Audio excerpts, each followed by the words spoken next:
it's David with No Chaser, and today the topic is going to be, um, well, it's about what I consider a sort of a breaking point, a jumping off point, sometimes literally, which is a dark joke when you realize what I'm talking about, but a sort of point where many addicts and alcoholics get to where this is like, it's kind of one of those things where it's two paths that you ultimately face. It is the point that an alcoholic or addict gets to where they truly can't live with it and they can't live without it. The consequences has piled up. People have just basically abandoned them. There's like, we have to shut you off from our lives. We can't deal with you. Like, and abandon's too strong of a word, for probably the turmoil and hurt that the addict has put them through. They kind of earned the right to just not be there with them. And I mean, that always goes back to the difficulty of like considering it a sickness, because you wouldn't leave a person that's sick, but also addiction and alcoholism works a little differently. You hurt people even if you don't intend to. But anyways, so you basically sometimes you've run out of money, you become like on the verge of homelessness or destitute, physical problems, kidneys failing, liver failing. You get to a certain point where your drinking the downward slope has begun, and you're getting into a sort of territory where things are becoming more and more irreversible. And it's, I know a lot of people, now obviously this isn't like hard and fast rules where like this is a point where it either all gets better or all gets worse. I feel like I've been at this point plenty of times where I was like, I have to make a choice now. This has gotten so bad, either I'm going to die from this or I'm just going to choose a life of recovery. And then I got some recovery and then I went back on it. But I mean, I feel like a lot of people come to this sort of crossroads that you're at a place where, again, it's the cliche sounding, but it truly is the can't live with it, can't live without it sort of thing. And it's such a honestly terrible sort of personal hell to be in that. Just to be in that state where this thing that you crave, you don't even love, you don't like, but you crave so much is a thing that ultimately destroys you. I know some people like to kind of anthropomorphize it as a sort of relationship. Some people think of, alcohol as an abusive relationship, a sort of romance almost. Sometimes they think of it as like a dear friend. Sometimes people think of drugs as like the mistress or, and whatever helps you get there to like understand or come to terms with what you're going through is, fine. Obviously, think of your addiction however you want to, as long as it's something hopefully productive and you trying to quell it. But, ultimately it's something within yourself. It's in your mind that is it's basically something where it's called chronic, terminal, all the sort of like disease usage of words, and it truly is in its own way. But the thing is that there is a sort of choice you can come to. A lot of people, they get into spirals and they can't stop unless something stops them. I am like, yours truly is one of those people where at a certain point when I started like a bender, I had to be in the hospital, I had to be arrested, I had to be just like literally like pulled away and had everything taken from me and like locked in a basement or institutionalized in a psych ward or gone to treatment or detox or like something physical. I always liken it to like a train where you don't do a U-turn with a train.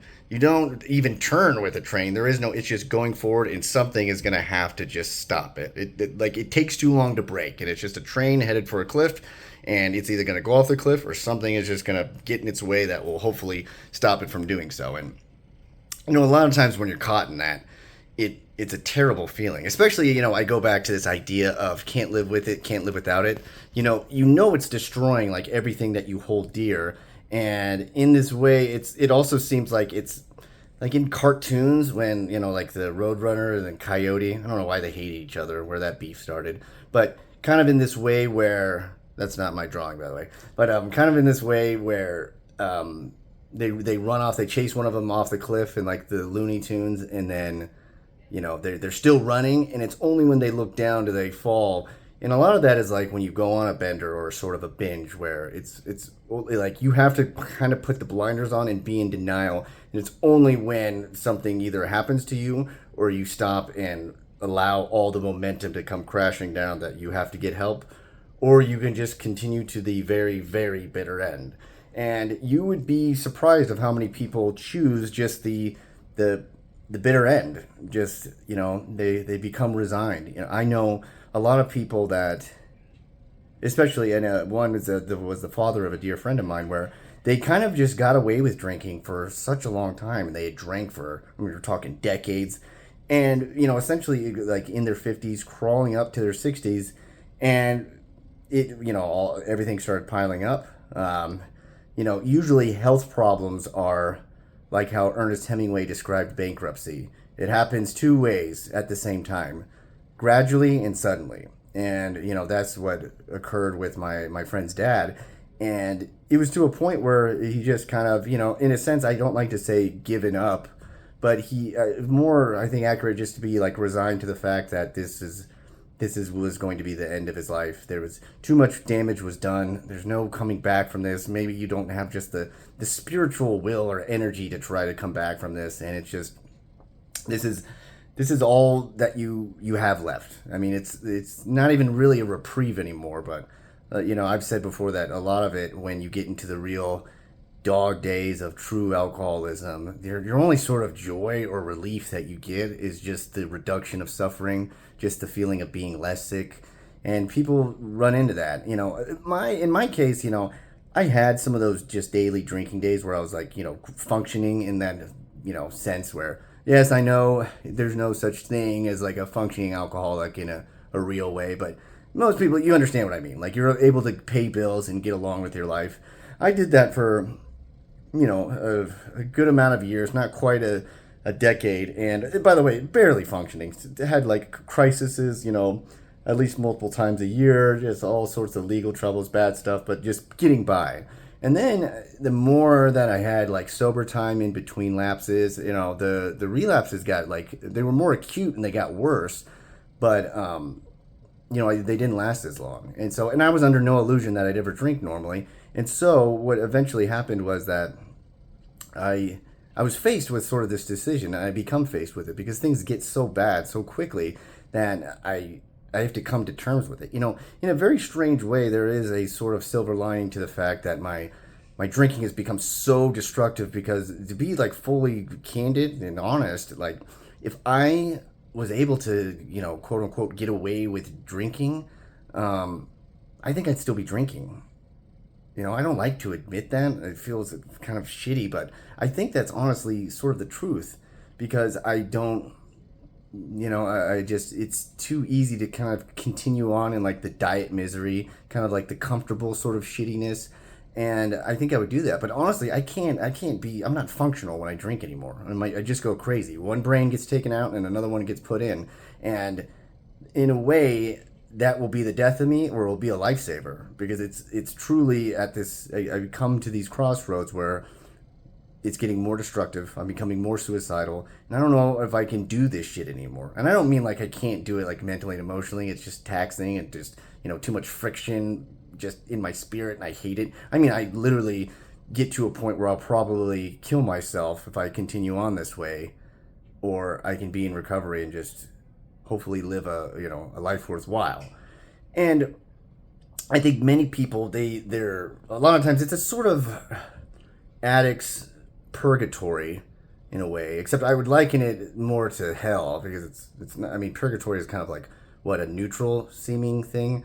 Like, this isn't like, it's shit, as I said, it's a horrible existence, but it's sort of this sense of, you're gonna go up or you're gonna go down. And like I said, this can occur numerous times, but you ultimately make a decision. And sometimes people, they just don't feel like they're ready to quit. And I've been in that position before too, where I'm just like, I don't want to drink. This is so fucking awful. But something in my mind is telling me that I'm still not done with this. And I'm like, dude, I'm definitely done. I don't want to do this anymore. But there's just this gnawing feeling. Maybe it's like a self-defeatism or a sort of hopelessness. But there is a reality set before me where it's like, can't live with it, can't live without it. This is going to be the death of me, or I can finally maybe like make my way to a real life without chemicals. I've lived a real life. This is something I always say, where people, I think discount too much of, they drank for 20 years and they're like, I wasted 20 years of my life. I've known so many people who have done that, and they've had families, they've been at the same job. You're not a complete Jekyll and Hyde when you're drinking or using drugs. It eventually becomes that way, but you do things within your life. You interact with people. It just, over time, it becomes worse. You become more isolated, or things, you push people away, but there was still a life in there. And I think the more you can have a sort of life, even if it's not a worthwhile one, but you could just kind of get by with one, the less inclined you are to really reach out for the help you need, or really like a real earnest try to get better. And, I know, basically I don't really, I guess, have a sort of real point or lesson in this. I sympathize with anybody that's in that sort of mental, spiritual purgatory. I keep saying spiritual, not in any sort of religious sense or even, existential deity sense. I just meant in the stuff like in your soul. And I know there's been times where I've been physically, mentally, and emotionally ready to just stop and be done. But in my soul, it felt like I wasn't done, Maybe that's just bullshit. Maybe that was just some way I convinced myself so I could keep drinking. But I don't know. If you're going through that right now, my heart goes out to you. I struggle with that. And like I said, it's not always clear cut. It's not like an ultimate decision that lasts forever. But you get to those points and it becomes pretty brutal. And hopefully you're able to find a way up rather than down. Thank you guys for watching this. Like I said, my heart goes out to everybody that's still suffering with this, even as you're watching it. I'm struggling myself too, but I'm getting by here day by day. If you're just watching it because you're interested, or if you have a loved one that's struggling with it, I hope it's been somewhat helpful or give you some sort of understanding, hopefully. Like I said, I'm still trying to figure this shit out myself too. So other than that, be well.